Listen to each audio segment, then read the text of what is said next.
देश के 1 करोड़ से ज्यादा सरकारी कर्मचारियों को और पेंशनर्स के लिए एक बड़ी खुशखबरी आई।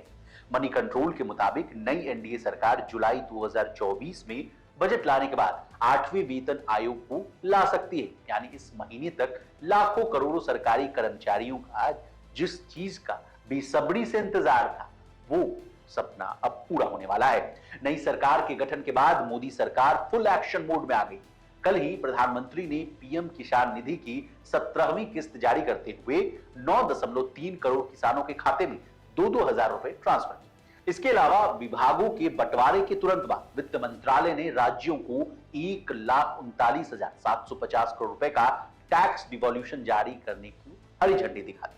अब देश की सरकारी कर्मचारियों का कहना है कि अब उनकी बारी है। तो चलिए 8वां वेतन आयोग लागू होते ही कितनी बढ़ेगी आपकी सैलरी, इसके अलावा क्यों जरूरी है सरकार के लिए 8th पे कमीशन, ये जानने की कोशिश करें।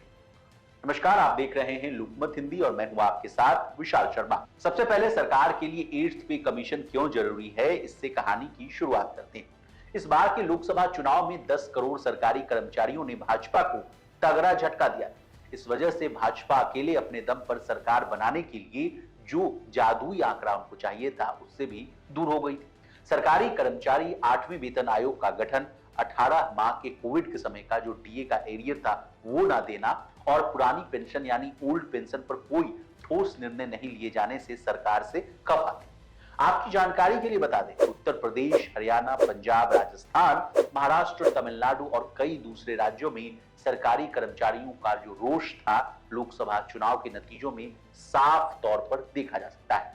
इसलिए माना जा रहा है कि सरकार 8th पे कमीशन को अपने टॉप प्रायोरिटी पर रख सकती है। अब आपके फायदे की बात, यानी 8th पे कमीशन आने से कैसे बढ़ेगी मिनिमम बेसिक सैलरी, इस बात को समझिए। 7th पे कमीशन की सिफारिशों में फिटमेंट फैक्टर को 2.57 गुना रखा गया था। इसी आधार पर केंद्रीय कर्मचारियों की सैलरी रिवाइज की गई थी। आंकड़ों को देखें तो 7वें वेतन आयोग में सबसे कम सैलरी हाइक मिला था।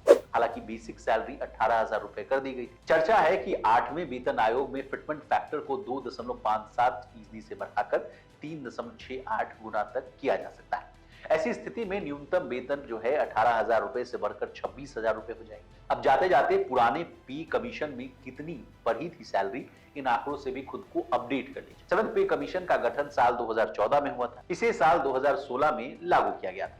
इसमें भी फिटमेंट फैक्टर को आधार मानते हुए 2.57 गुना की वृद्धि की गई, लेकिन वेतन वृद्धि जो हुई वो 14.29% की हुई। हालांकि बेसिक सैलरी बढ़ाकर 18,000 रुपए हुई थी। कर्मचारियों ने इसका विरोध जताते हुए फिटमेंट फैक्टर को बढ़ाने पर जोर दिया, लेकिन फिलहाल ये 2.57 गुना पर स्थिर है। 6ठे वेतन आयोग में फिटमेंट फैक्टर को लागू किया गया था। उस वक्त 1.86 गुना फिटमेंट फैक्टर को रखा गया था। इससे कर्मचारियों को सैलरी में सबसे बड़ा हाइक मिला था। उनकी न्यूनतम सैलरी में 54% का इजाफा हुआ। इससे बेसिक सैलरी बढ़कर 7,000 रुपए हो गई। 5वें वेतन आयोग में कर्मचारियों को बड़ा तोहफा मिला और उनकी सैलरी में 31% का बड़ा इजाफा किया गया। इससे उनका न्यूनतम वेतन सीधे बढ़कर 2550 रुपए प्रति माह हो गया था। वहीं 4थे वेतन आयोग में केंद्रीय कर्मचारियों की वेतन वृद्धि 27.6% की गई थी।